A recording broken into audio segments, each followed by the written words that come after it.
Hey, welcome to Voice of San Diego, Friday 5, live at 5. My name is Scott Lewis, Editor-in-Chief, CEO at Voice. Good to be back. We got a lot to talk about tonight. Is the Union Tribune going to get sold? What's going on with vaccinations?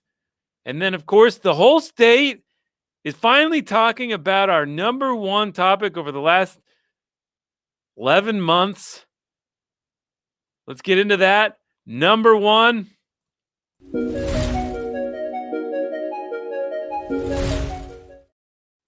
schools. Everybody's talking about schools. It's the number one political issue across the state. It's fueling the recall campaign against Mayor or Governor Gavin Newsom. We've got a lot of I got a couple little scooplets on this issue tonight. We're going to talk about everything regarding schools. When are they going to open? What is going on with the reopening plans? How is this all going to work? Got a couple of things to talk about. Let's get into it. First, Richard Barrera, the trustee president of the school board at the San Diego Unified School District, was on Parents for Quality Education Forum this week, hosted to talk about what was going to happen, what's going on. Here he was sounding somewhat optimistic that we could be seeing in-person classes at San Diego Unified School District starting soon. Here's Richard Barrera. I think we can be optimistic that the case rates will allow us to move into phase 2. And then as Mayor Gloria began, we are very blessed because our partnership with the city and with the County Board of Supervisors means that we are confident that we will be able to begin to get our educators vaccinated as early as 2 to 3 weeks from now. So 2 to 3 weeks, get the educators vaccinated.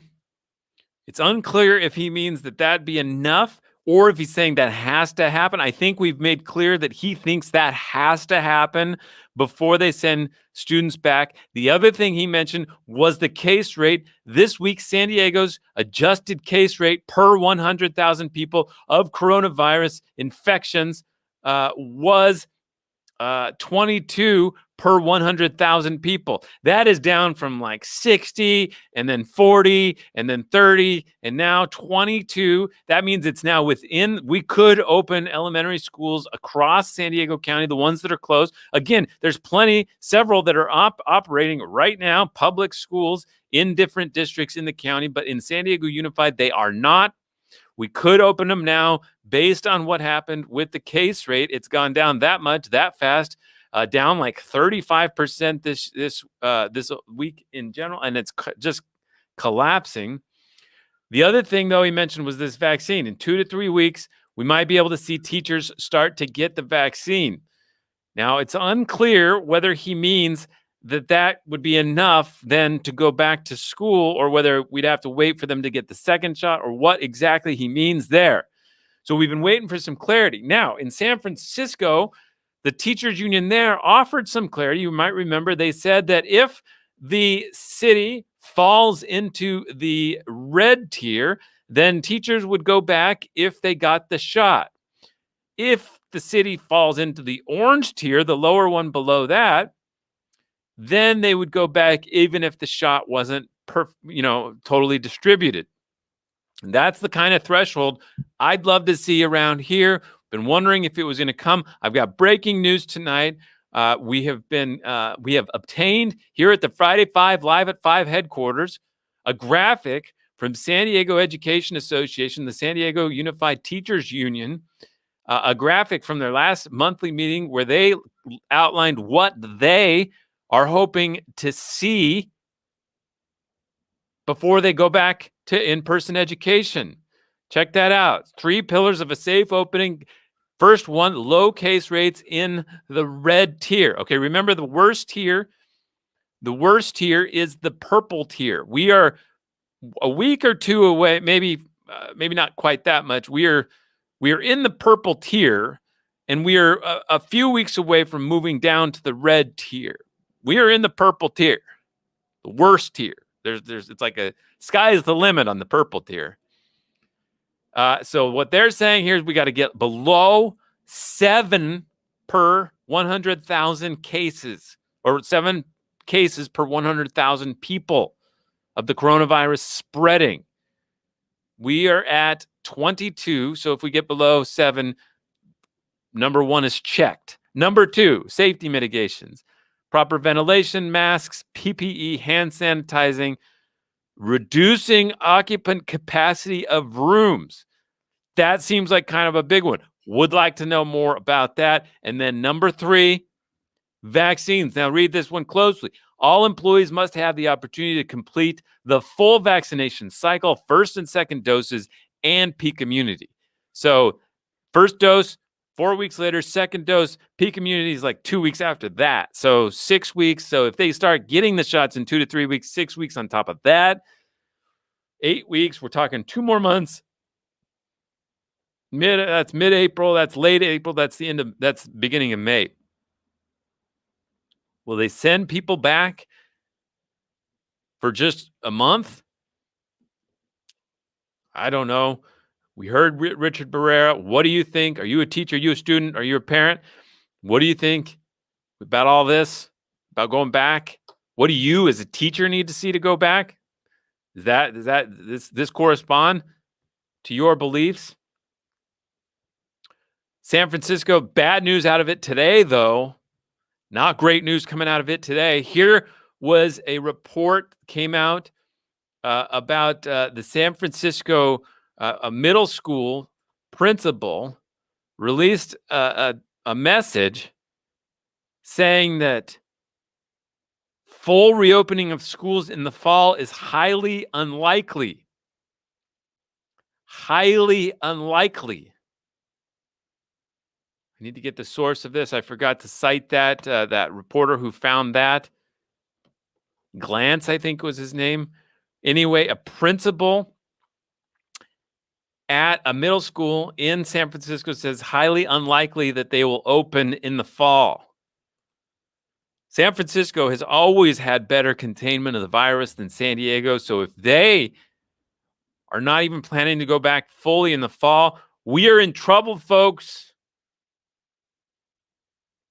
Families like mine are going to have to make some real tough decisions if this is going to continue with Zoom school into the next year. Ain't going to happen. Tough decisions are going to have to be made. And I don't know how families are going to be able to make them. But this week, San Diego Unified put out a statement saying, we know you're making decisions about the fall. We know you're thinking about the fall. We are committed. We are committed to going back in the fall. Nothing about what would hurt that commitment, what would make that commitment something they couldn't deliver on, because they didn't outline anything about what they needed to see for the virus spread or the vaccine availability or whatever else. So it's kind of scary. It is by far the scariest thing I've had to deal with. Fortunately, I haven't had a child with cancer or something. I know there's worse things out there. But yes, I'm quite concerned about what's going to happen if it's not clear we're going to be able to go back in the fall. This anxiety, I think, would be a lot easier to handle if there was a goalpost, if there was a clear thing we were waiting for. I could wait. People can wait a lot easier when they know what they're waiting for and how close they are to reaching that goal. You can wait in a long line as long as you know when you're going to get to the front. Hours.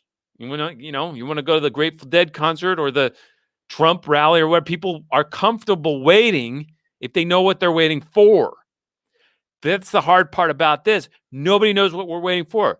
What exactly are we waiting for? Now, that's this leak that we've gotten from the teachers union is the first thing I've seen that clearly lines out what we're waiting for. Not exactly excited about how high that threshold is to try to hit, but it's at least a clear threshold. Is that what we're doing? Don't know. Don't know. Mayor Todd Gloria picked up on this sentiment today, released this statement, said, quote, today's news stresses the urgency. Oh, just to be clear, today the governor announced that he's going to set aside 10% of vaccines for teachers. And they're going to start, this is all part of that rollout to get educators in line, get them the shot. Gloria said, today's news stresses the urgency from Governor Newsom to prioritize children by getting teachers vaccinated and providing guidelines for youth sports. I'm calling on school districts to provide clear, specific timelines on getting kids back in the classroom. We need schools to reopen. From my mouth to his heart, yes, I got to know what we're going for. Nobody knows what we're going for. I can wait, I think. 2 ideas I would like to propose. If this initial timeline that Barrera released is real, and we might be able to start going back in, like, let's say 8 weeks to be liberal. Let's shut it down now. Shut this stupid Zoom stuff down now. I'm sorry, it's not stupid. Some of it's good, some of it's helpful, but it's really hard. It's torture for teachers and students. Stop it. Wait 8 weeks. Give everybody the time off. Start up the camps. Give everybody the time off. 8 weeks. Start them again May 1st. Go from May 1st to August. I know that doesn't work for high school seniors, so not them. But I'd really be curious. Give them all of August off and then restart again. But what is the point of trying to start for like 3 weeks in May? And then they're just going to use that to punt again. No, let's call it all off right now for a while. Go for that. Second idea that needs to be dealt with.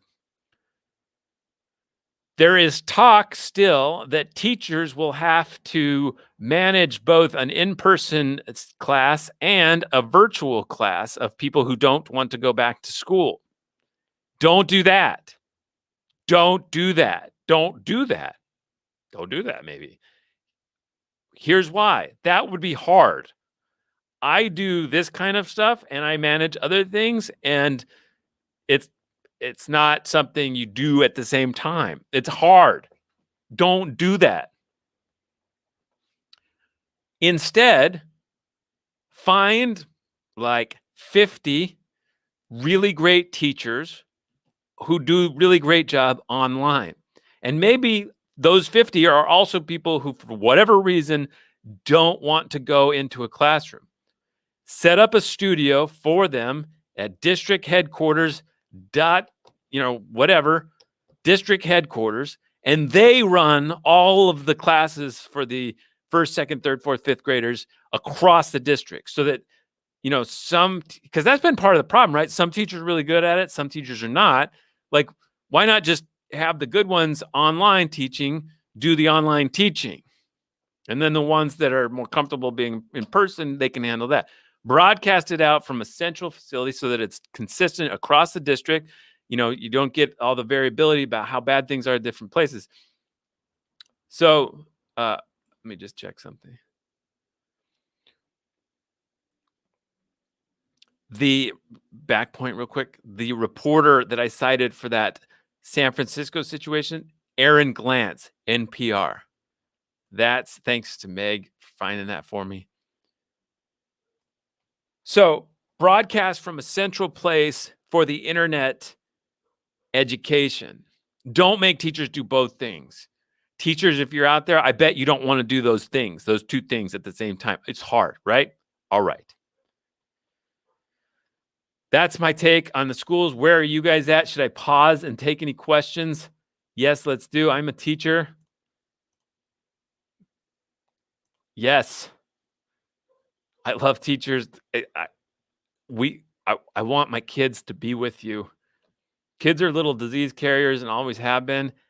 Don't I know? I think my kids are 10 and 8. I think I've been sick 3 of those years. Like that long I've been sick.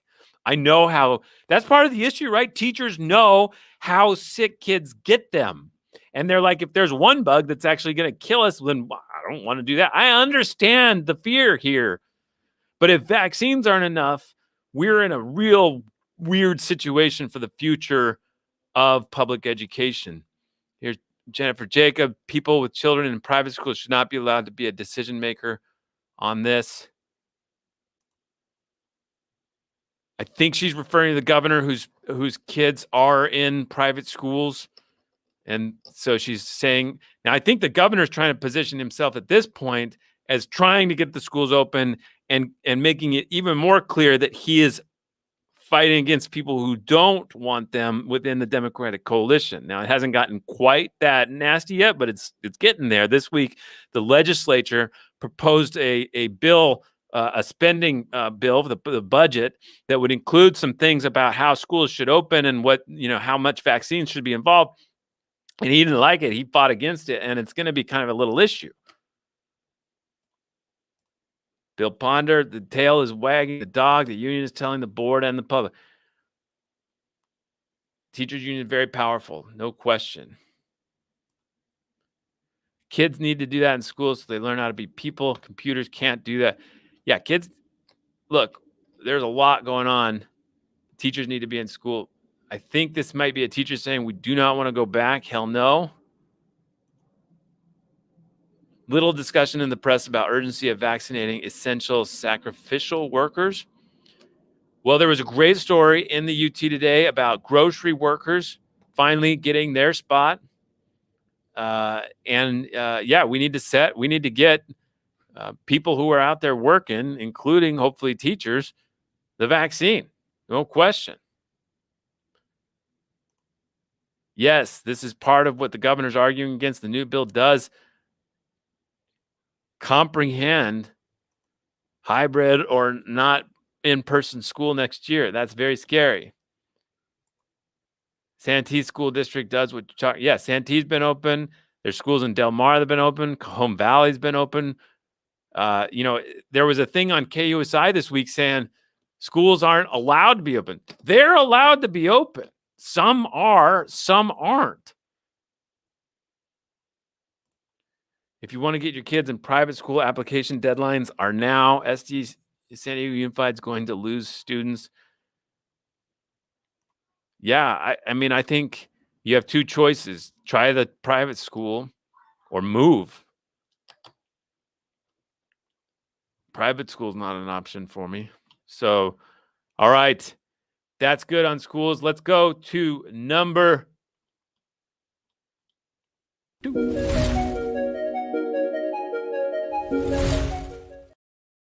All right, let's check in on the vaccines. Doses received. Look at that. 765,684 put into arms. Look at we got 18% of the people vaccinated. When you add that to existing immunity out there from people who got the bug, we're getting close to stamping this thing down. This is great. I volunteered at the South Bay Super Center in Chula Vista at the old Sears. I used to work at Sears. Sold TVs and their associated warranties, maintenance assessment agreements, or no maintenance. That's a city term. Maintenance agreements. Anyway, it's an old Sears. I've had it was a extremely fulfilling experience. I got to be honest. They had a great Sharp had an amazing system set up. They got like a couple dozen volunteers into valuable situations with like 30 minutes of orientation. Like very rare you can just like volunteer somewhere and they have like something really useful for you to do right away. Voice of San Diego is one of those places, by the way. We have several volunteers who have helped made this possible for a long time. Anyway, Maya Sri Krishnan this week did a story about what is actually standing in the way of Black and Latino communities Although Latinos currently make up 56% of coronavirus cases and nearly 44% of the deaths, they represent just over 15% of vaccinations. So what's going on there? What exactly is standing in the way? There's obviously capacity at places like Chula Vista, but what's standing in the way of that? I had a great time. I speak Spanish. At least 60, maybe more percent of the people that came up to talk were Spanish, either wholly or mostly speaking. And it was everybody was so grateful. It was such a nice feeling to be doing things that people are really happy about. Anyway, I recommend it if you have a chance to volunteer at some of these places. Other facts from my story, only 2% of the vaccines have gone to Black people, while they make up 5% of the county's population. So she cites in her story a mixture of access issues, of concerns, and other things. Check that out. Mahesh Krishnan. Appreciate that story. So yeah, we are following this. This is that South Bay Center. I don't think I would have been good at one of the seats. I was best outside, rallying people up, pointing them in the right direction, helping them get appointments, helping them out of that car. That was fun. That was one of the things I did on my day off. Highly recommend it. People are very excited to get that. We're all waiting to find out when the next shipments come in. Keep these places open. Get those into arms. Get life back. There's a lot of talk about how nice summer's going to be, and boy, it would be great to have a high level of immunity and low spread. You know what I'm looking forward to? The first week that goes by where there's no COVID deaths. What a great moment and news story that will be. We can get there. All right, number 4.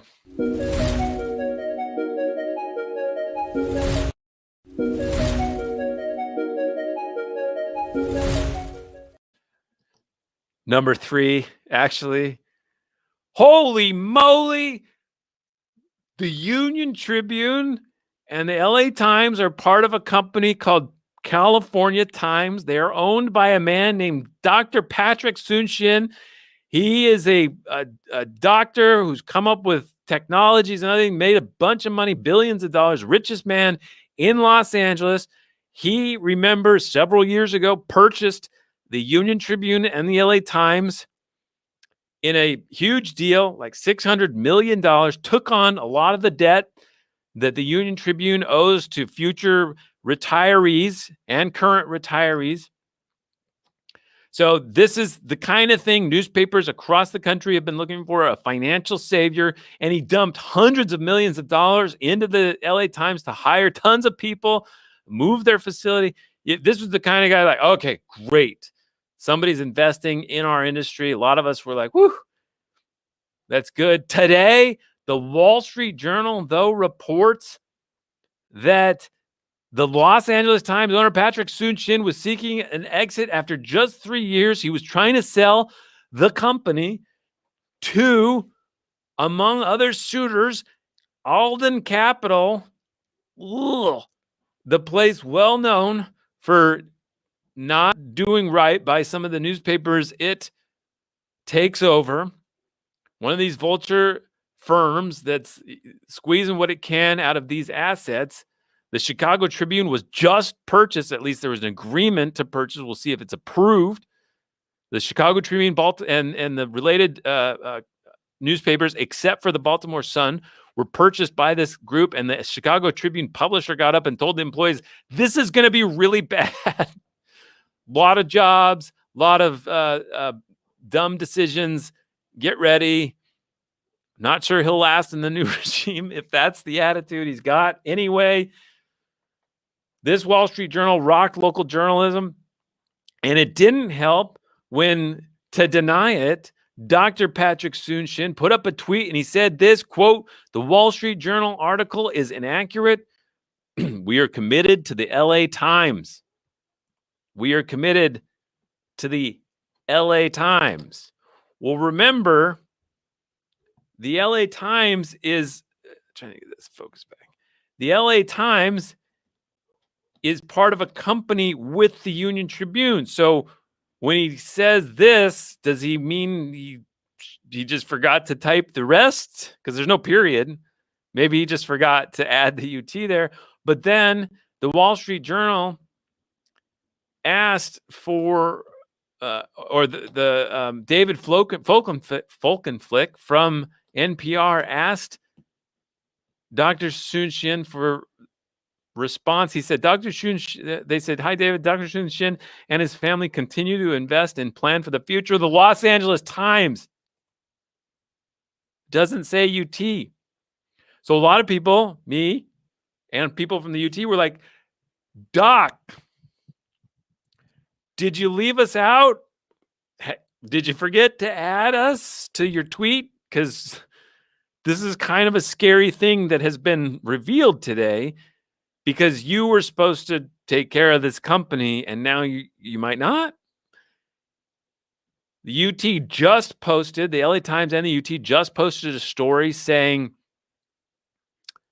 no, here was the COO of the California Times said Dr. Sun-Shin and his family continue to invest in and plan for the future of the California Times, which includes the LA Times and the San Diego Union Tribune, and do not plan to sell. So, okay. So the Wall Street Journal just made that up? Sources to the Wall Street Journal just made that up? I don't think so. The Wall Street Journal is really good at this type of reporting. That seems unlikely. It seems like there's probably been some kind of conversation going on, or this is just a real mean thing for the Wall Street Journal to do and the sources to the Wall Street Journal to do. Couple of points. Look, it's no secret that Patrick Sun-Shin is not into the UT compared to the LA Times. I don't even know when he came down when they bought it. When was does he come down any other times? He was clearly interested in talking with local businessmen and others about trying to get it into a nonprofit. That's been discussed before. He's not into it. It has a lot of debt. It's not really been a secret, but he's kept it. And it does well, I think, as far as newspapers are concerned. It has a long-term pension obligation to the employees who used to be there. They don't get pensions now. So I think there might be some current employees that have pension. I mean, they don't give them to new employees. So I don't know what's going to happen, but if Alden Capital got a hold of the Union Tribune, that would not be good at all. That would be not good for our information ecosystem. So various scenarios. So that would be one. They'd take that'd be like what we've seen before, where they squeeze out whatever they can. Maybe they flip it, but the place doesn't even own real estate anymore. There's so few hard assets to make a ton of money on for these vulture capitalists. So I don't know what more they can squeeze out of this one. Will they have the investment? For instance, the LA Times hired dozens and dozens of people. The UT, I think, has hired a few, but nowhere near the proportion of the investment that's gone into the LA Times to try to make it. He really wanted to see it scale out with subscriptions, a lot more subscriptions. Anyway, okay. So what possible future might be in store? Well, let's think about this for a second. So Salt Lake Tribune was purchased by a very wealthy man, similar to Patrick Sun-Shin, nowhere near, I think, that massive wealth, but the Huntsman family in Salt Lake City, very rich family. They purchased the Salt Lake Tribune, and they proceeded to lose a ton of money on it every single year, to the point where a couple years ago they said, we're done losing this money. Let's convert this into a nonprofit. So they were the first major newspaper to convert its actual newspaper to a nonprofit organization. It's now a 501c3 like Voice of San Diego. So in fact, they used a lot of our assistance from the friends we used to have. Anyway, they now became that first newspaper. Now, there are other newspapers that are owned by nonprofits, but this was the first to take its entity itself and turn that into a nonprofit, because a nonprofit can own a for-profit, and that's what happens in some of those other places. But this is actually an organization that itself converted into a nonprofit. So it's going okay, I think. They're raising money, just like Voice San Diego does, on a much higher level because they have a bigger staff, bigger operation, long term, all that stuff. But they also just announced that they're going to only go once per week in publishing, in actual print publishing. So big changes in Salt Lake City. The Baltimore Sun, which was part of this Tribune publishing group with the Chicago Tribune, it just was sold to a man who formed a nonprofit to take it over. So now I'm not clear if the Baltimore Sun itself will convert to a nonprofit or if it will be like the other ones that are owned by a nonprofit in Baltimore. So that's a really interesting issue. Now so people used to wonder like if the nonprofit news model was going to work when we were like pioneering it. Yeah, it's like it's kind of working too well. You need to not all be nonprofit. Some of us can't really compete with $100 million nonprofits out there, or maybe like we can get the draft from them or something. I don't know. Anyway, there are a lot of possible scenarios that this could go through. If Patrick Soon-Shin wasn't floating the idea of selling this entity, and the Wall Street Journal reported that he was, then somebody did wrong by all the people and employees at these companies who are watching this news extremely closely, because we are very well aware of what kind of gnarly waters these newspapers can go through, and we do not like them, and they're bad. So let's not do that. Any questions on how newspaper business works, nonprofit organizations, or anything like that, I'm happy to answer. Topic seems not relevant to teacher vaccinations. Not sure what that was about. Oh, yes. If you're just joining, that was number one. Sorry. You can rewind this after I'm done. All right, let's go to number 4 for real.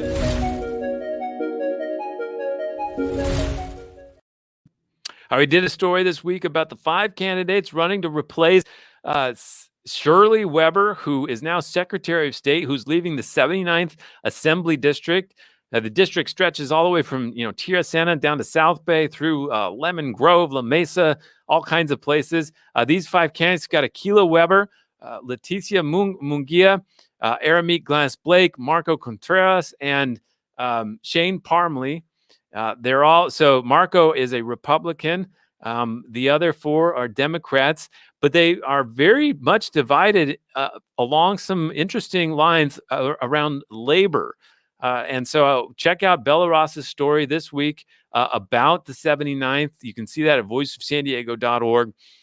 Great summary of all the candidates and the issues at hand to replace Shirley Weber, who obviously her legacy will be in the assembly for a long time. So one bit of news. Next week, Wednesday, a few days from now, we're going to have a debate with these 5 candidates confirmed on this very channel. What are your questions for them? What do you want to see happen in this assembly? Schools, a big issue, not just opening them, that the quality, equity involved, lots of things at stake. Police criminal justice reform, a big issue in the district. Lots of different questions going on. So check that out. What are your questions for the candidates? What do you want to know? Happy to consider that. That's Wednesday, 5 p.m. on this channel. Same setting, but I'll have 5 cool people with me to talk about what they want to do. All right, last one.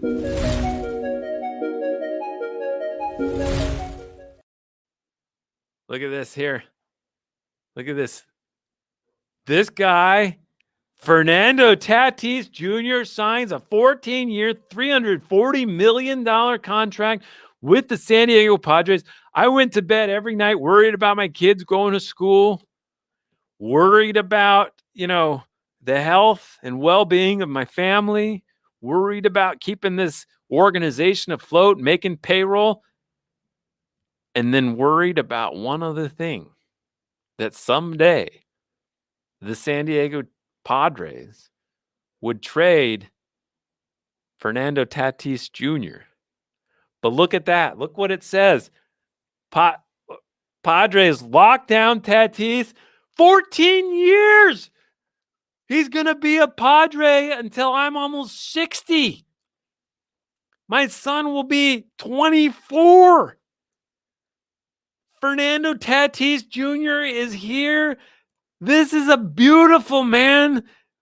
We have invested in this city. I didn't do anything to invest in him, but Peter Seidler, Ron Fowler, the ownership of the Padres have decided to give us this gift for 14 more years.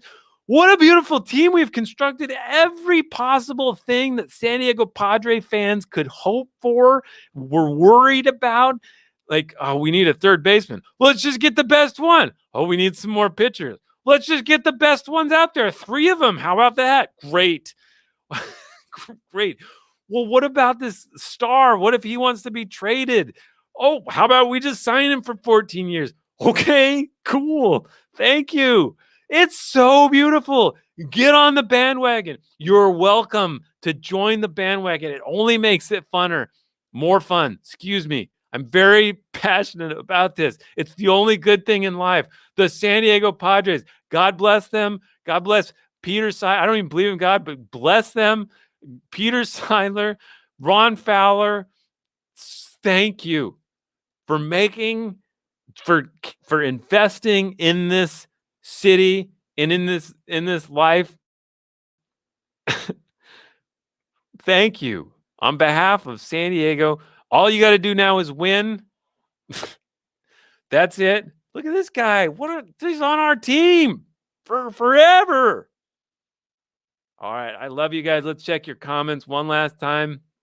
I got the 20-game package. You're taking me, neighbor. You're taking me. Allison, I know you've been there with me.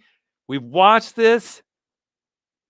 We might even be able to go to the stadium and watch Fernando Tatis Jr. and Manny. We might be able to do that this year. Wear a mask. Get the vaccine. Open the schools. Let's have life. I love you all. I'll see you soon. I'll be back next week. And Wednesday, 5 p.m. on this channel, we will debate about the future of the assembly in California. Love you guys. Cheers.